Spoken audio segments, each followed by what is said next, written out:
Salve discipuli. Let's translate another sentence. Get our Latin on. The first sentence, well, I think we'll probably just do one for this video, but first one I'm recording today. So there you go. The sentence is this, oh, squeaky pen, this winkit. So squeaky. My goodness. It just completely threw me off here how squeaky this pen is. Okay. Anyway, bis winkit qui say.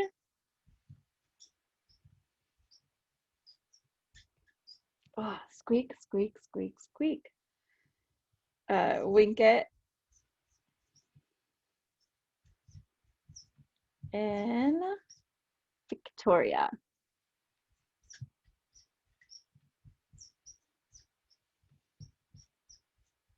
Okay, let's go ahead. This is a little bit long, and find our parts of speech.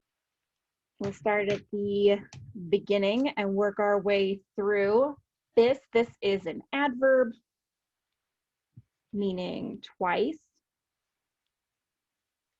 Okay, winkit, this is a verb. Qui, this is a pronoun. We know it's a pronoun, not an interrogative adjective, because the ending here is a period, not a question mark. Say, this is something new we're learning about today. Say is a pronoun. It is a reflexive pronoun. Winkit, this is the same verb. In, this is a preposition. And Victoria, this is a noun. All right. So should we try and take this all as one thing, or should we maybe split it up into at least two clauses? Well, we have a relative pronoun here, which means that we're going to have a relative clause. So let's go ahead and divide it up into clauses. So we'll start at qui here, at the relative pronoun, and go until we hit a verb or the end of the sentence. Okay, so we have our relative clause right here, and then we have our main clause. So let's go ahead and put our main clause in its own, on its own sheet of paper. So our main clause is going to be this winkit. Then qui say winkit is the relative clause on its own for the time being in Victoria.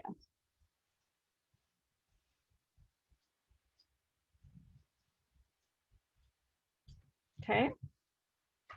So copying over the parts of speech, we have our adverb, we have our verb, we have a preposition, and then we have our noun. So our adverb here, verb, is this. This means like twice, on two occasions. In, this is a preposition that can go with either the accusative, and when it goes with the accusative, it means into something, it's traveling to something, it's going inside, it's up the steps of something. And when it's with the ablative, it means like within something or like on something. All right, so it's either going to be an accusative or an ablative. And how we determine whether or not it's an accusative or an ablative is we look to two things. We look to the verb to see if this verb is a verb of motion. If it's motion toward, then that's going to indicate an accusative. If it's a verb of separation or like moving away from something, then that will indicate an ablative. Or we look to like our noun. If our noun is clearly, there you go. If our noun is clearly an accusative, then it's an accusative preposition. If our noun is clearly an ablative, then it's clearly an ablative preposition. All right. So Victoria, this We'll go ahead and decline that real quick, just so we can resolve whether or not our preposition here is an ablative or an accusative preposition. Victoria is a noun noun in the first declension. Stay, paper. So Victoria. Victoria. Getting ahead of myself. Victoriae. This is a first declension noun. And if it's in the first declension, what does that mean? That it's feminine. All first declension nouns are feminine. And this means, just like you can see, victory. Okay, victory. So let's decline it. Our nominative singular and genitive singular forms are given to us. So the nominative singular, Victoria, victory. Our genitive singular, Victorii. Oh, that's right. I was going to write this in. The wet erase so that it wouldn't rub off. Oh well, I'll just redo that later. So Victoriae, of victory. Our dative form, Victoriae.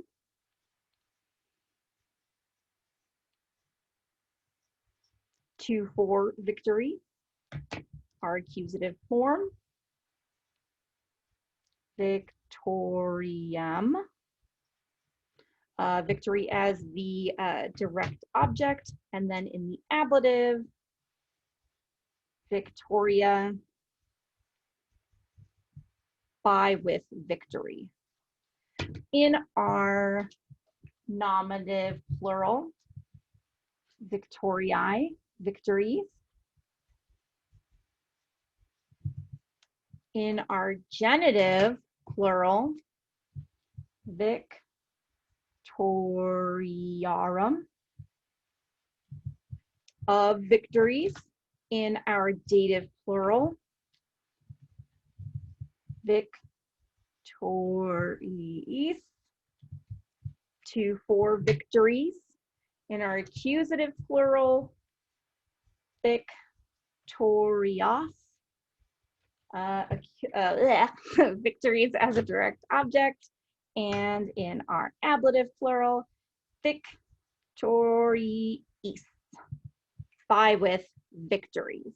So what is the form that we have in our clause here, Victoria, which could be either the nominative singular or the ablative singular. So the preposition here is letting us know that it is either accusative or ablative. So we don't have to worry about, oh my gosh, is this also nominative singular because it has the ending as the same ending as a nominative singular? No, because it has a preposition here. There aren't any prepositions that go with nominative singular, so, or nominative in general, so no worries there. So it's not Victoriam, so it's not going to be an accusative preposition. It's governing Victoria. It's going with, Victoria here, so it's going to be in the ablative. So in or within victory.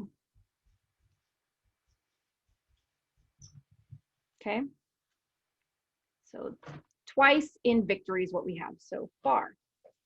Nice. Let's go ahead and take a look at our verb here and grab another sheet of paper and let's conjugate this verb, because we could always do the practice and then we can pull out the form from our charts.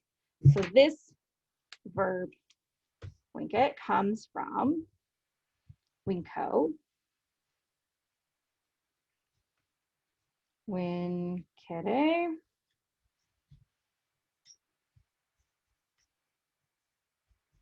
winky, not winky, whoops. We dropped the N for that. Wiki, victim. So this third principal part here should look familiar from the phrase. Let's see if there's anywhere for me to write that tiny where it won't get in the way of what we're doing conjugation wise. So wiki.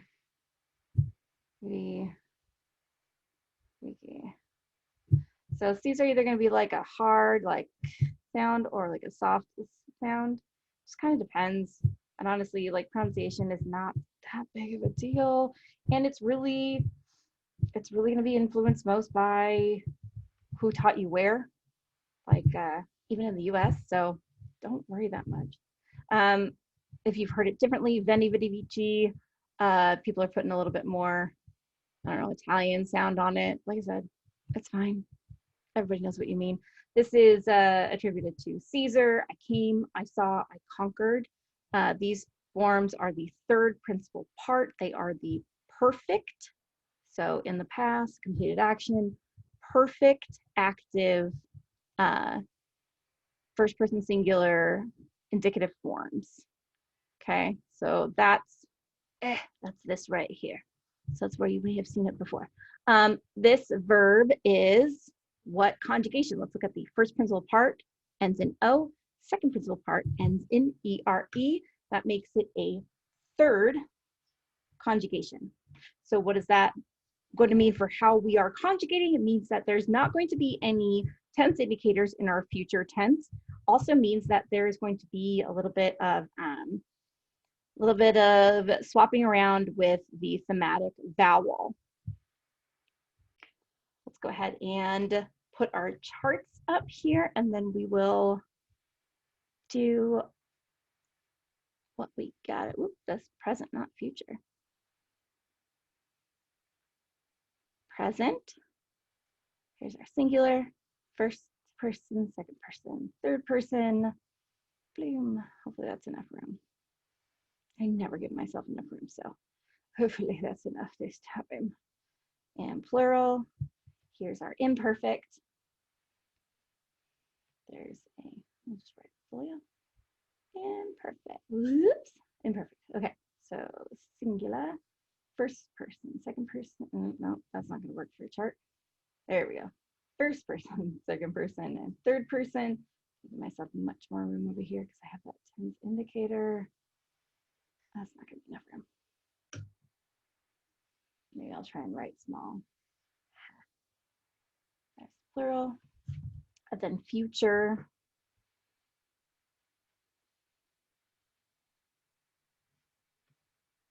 Singular, first, second, third.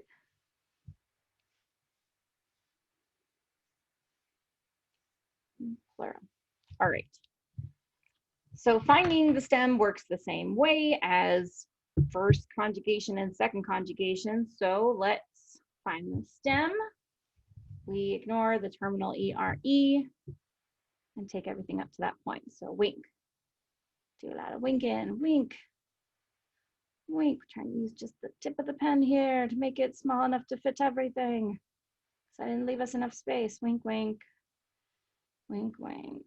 Wink. Wink.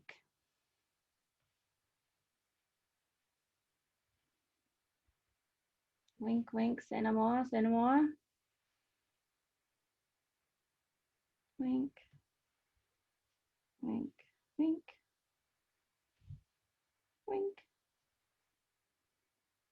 Wink. Is that end frame? There we go. Wink. Wink. Wink. Wink. Okay. Now, let's go to vowels. So we're not using the thematic vowel in the present tense because we are in third conjugation. What do we use instead? Well, for the first person singular, we just use O. That's what's given to us. You don't put a different vowel in there. You just put in the personal ending. For first person singular, that's always either O or M. Okay, so for everything else here, you do kind of like you do in the future tense for first and second conjugation, just without the B. I in the second person singular and plural, third person singular, first person plural. So I, and then you in the third person plural. In imperfect, imperfect gets to use the thematic vowel. Imperfect's kind of done the same way regardless. You get your thematic vowel, your tense indicator, and then your personal ending. Imperfect is very consistent, very easy to remember. No switcheroos there. Does one thing. And then in the future is where you take and use that thematic vowel, except for in the first person singular. In the first person singular, you use an A. Why an A when everything else gets an E? I don't know, I didn't make the rules. All right. So in the present, that's all you need to do. You do your stem, the vowel change, and then the personal ending. So winko, that's, you can say winko, you can say vinko, however you want, it doesn't matter. Winko, I conquer. Oh, that's right, I didn't put in what this verb means. I knew there was something missing. So this is to conquer.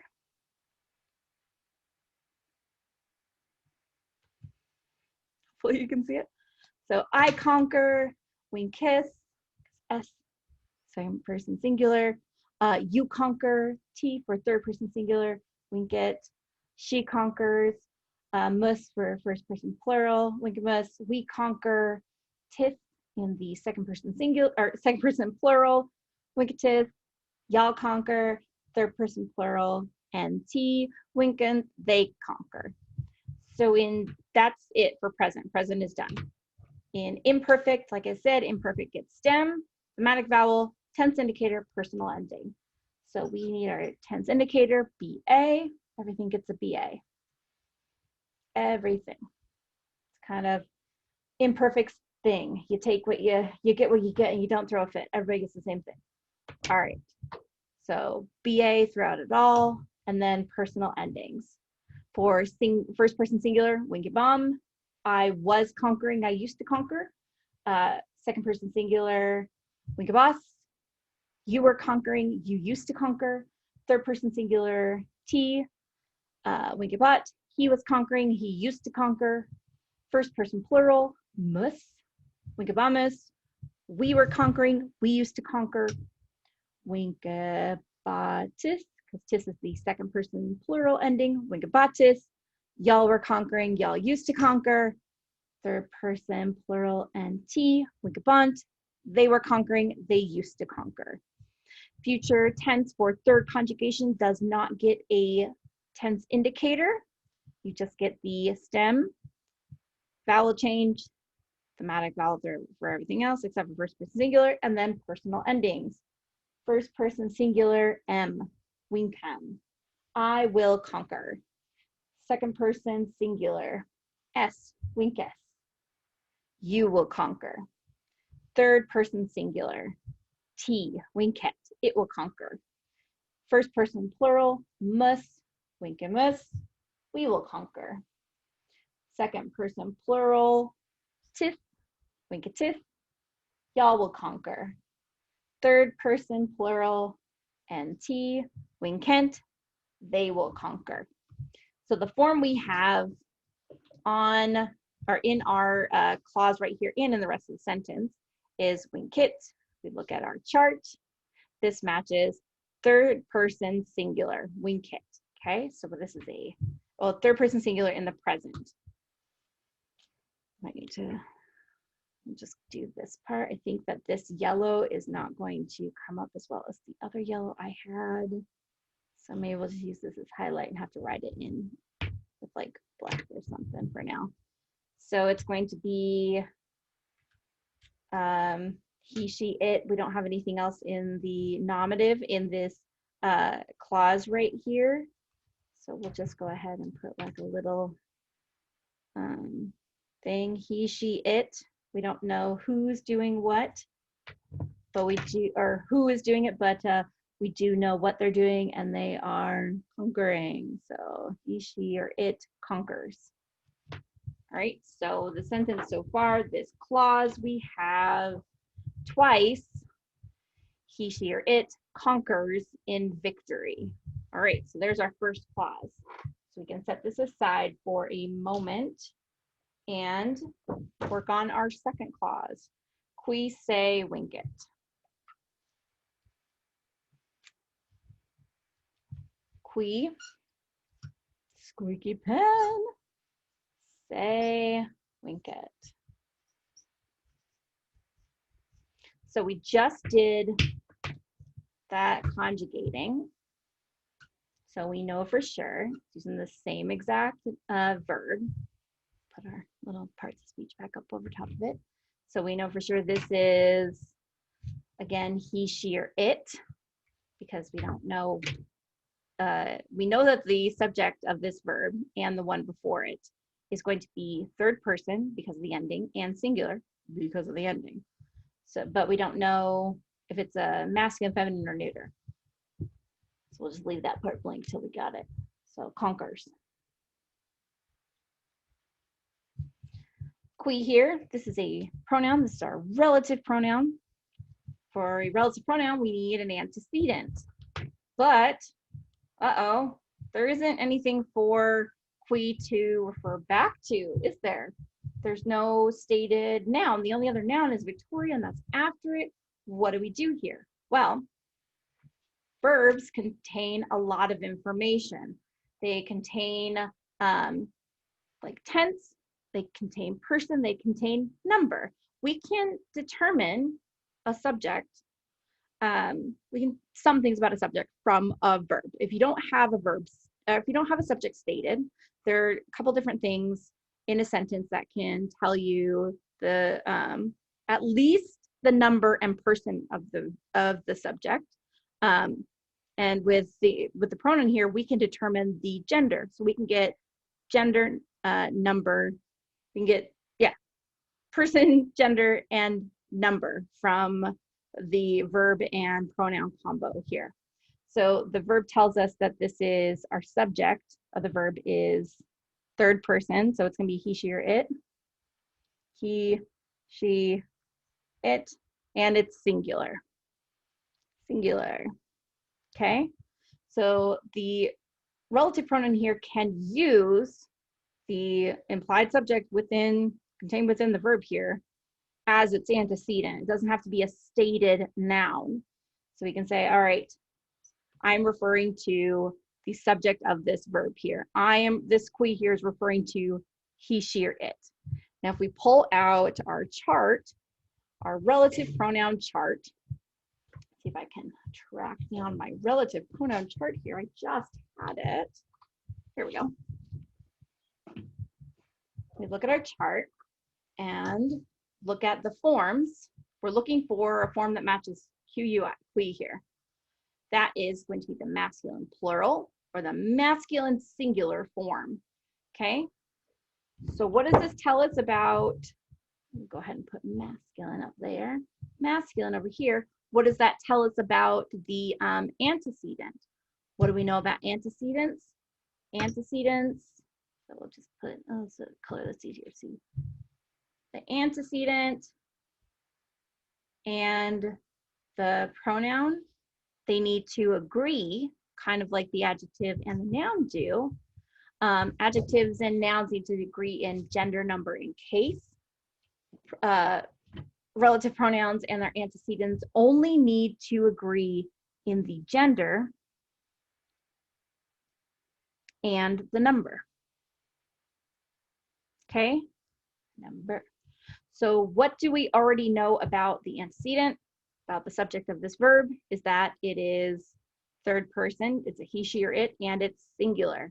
Great, so we know that from the verb, from the antecedent, that it's singular. So we know that this is the singular form, not the plural form. And from the pronoun, this form tells us that it's masculine. So the subject here is not she or it, it's he. Okay, so the thing that we are referring to is a masculine singular. So we have gender from the pronoun, number we deduce from the verb. So it's a masculine singular. So we'll put this in brackets over here. So he,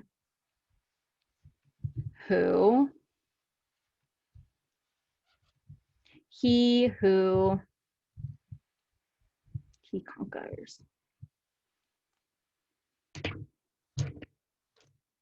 Okay, so this right here, what do we do with this thing? Say, what is this? Oh, so glad you asked. Let me pull out a new sheet of paper so we can talk about this.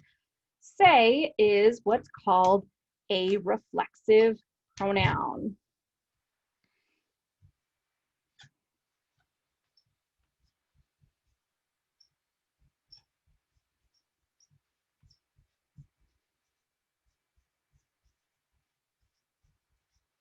Okay, so reflexive pronouns are things like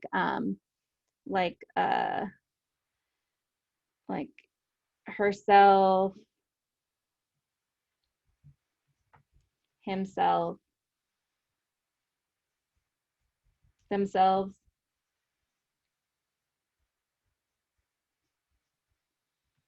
Right? So there's another thing though that this gets kind of confused with called, and it translates the same word in English. So this is why it kind of gets confused, but they're different words in Latin. It gets confused with what's called an intensive pronoun.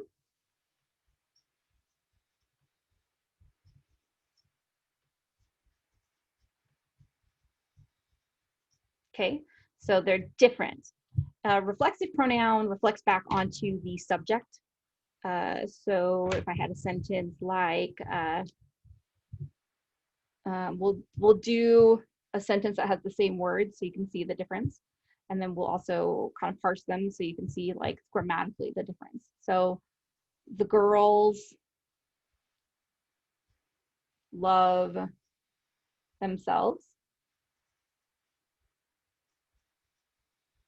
So this is the way a reflexive pronoun is used is it becomes an object, but it is reflecting, the object is a thing that reflects back onto the subject. So the girls here, this is the subject. They're in the nominative. They're in the nominative. The verb here is love. Clearly that's verb. And then themselves, this is the object. They would be the object, even though we're talking about the subject. Seems a little bit like, oh, it's a little bit confusing. So the girls would be like puellae, the girls,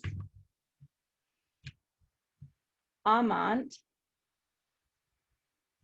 Sorry, it's a little bit difficult to see. We'll just inline that just a little bit with black so you can tell like, oh yeah, that's the verb, but also I can read it. I have to find a darker yellow. Like I said, the girls, amant, they love, what do they love? Say themselves.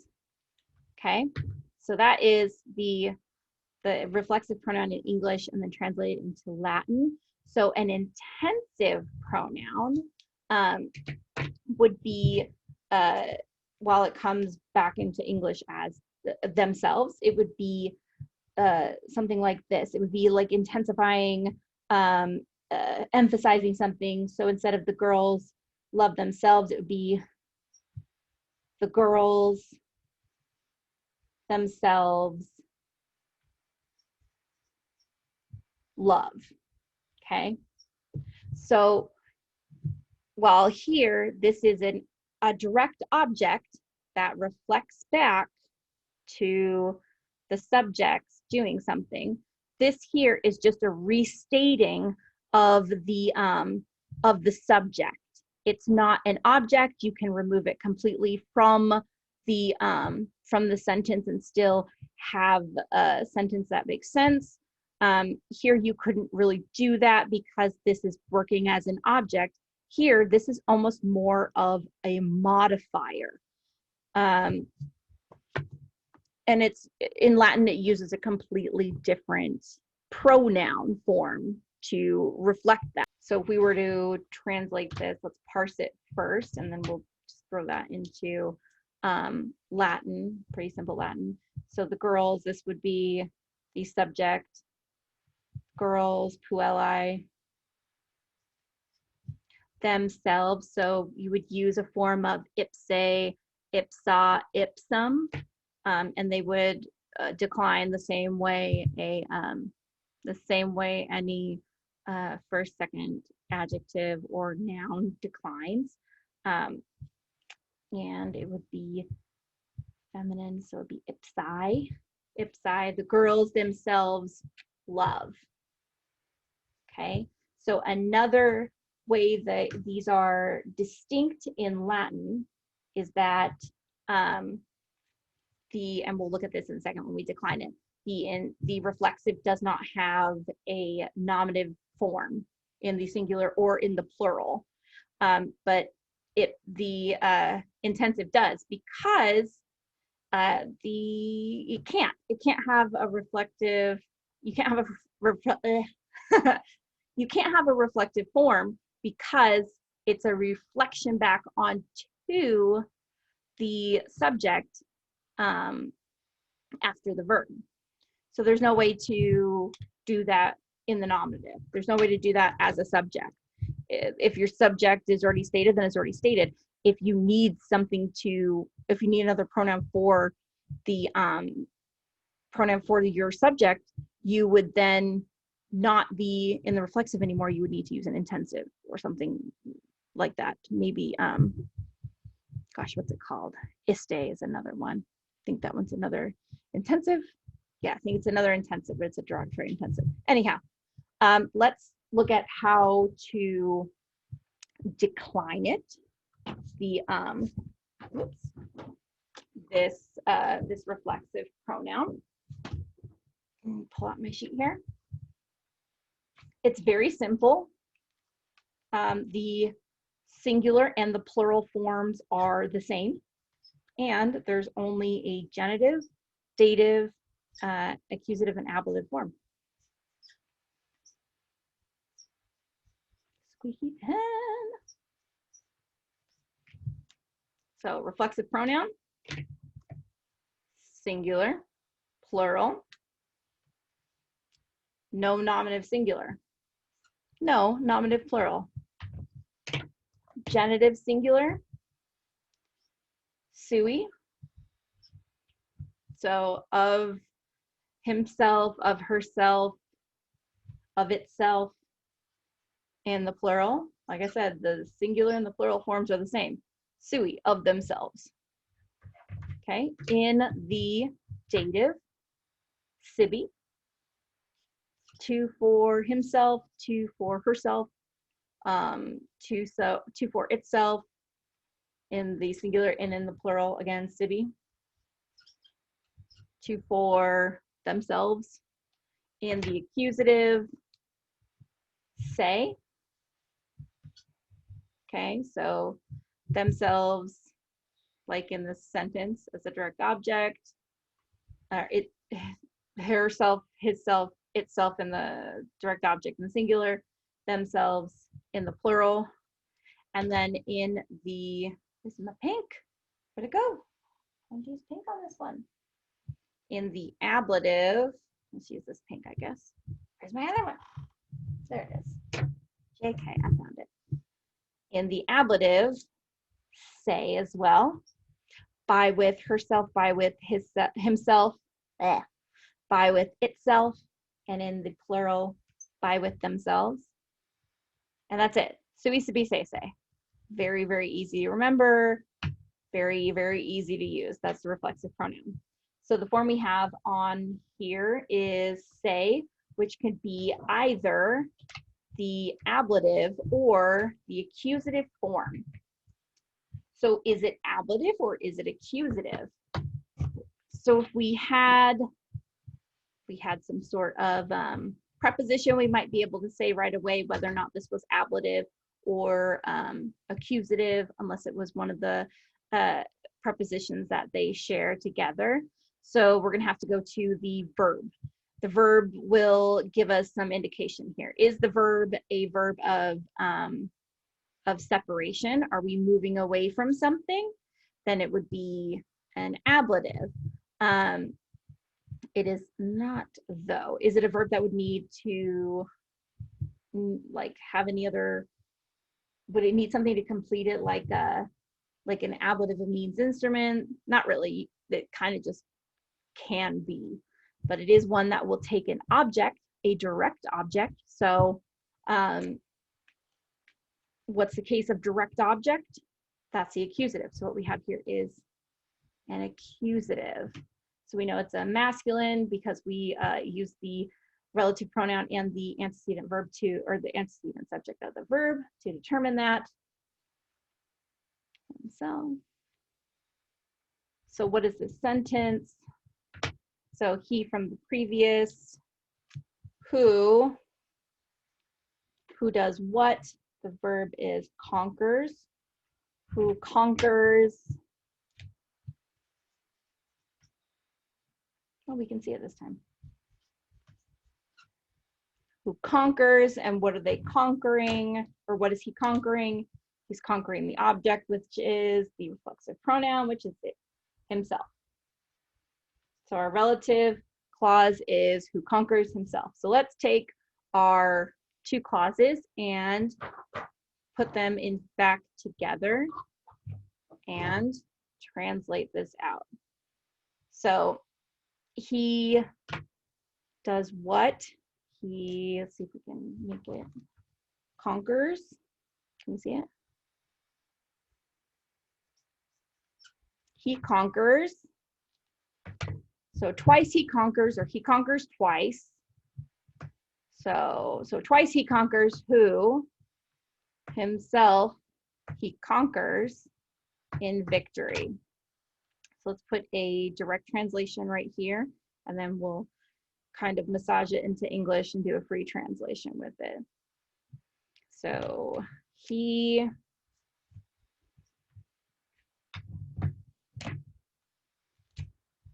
conquers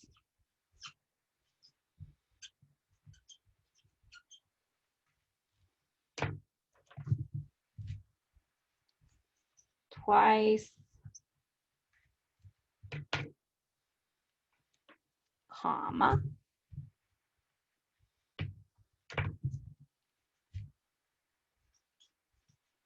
who conquers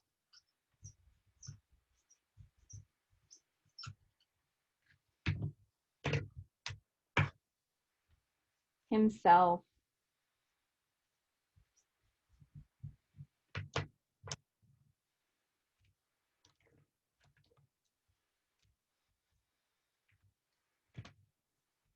in victory.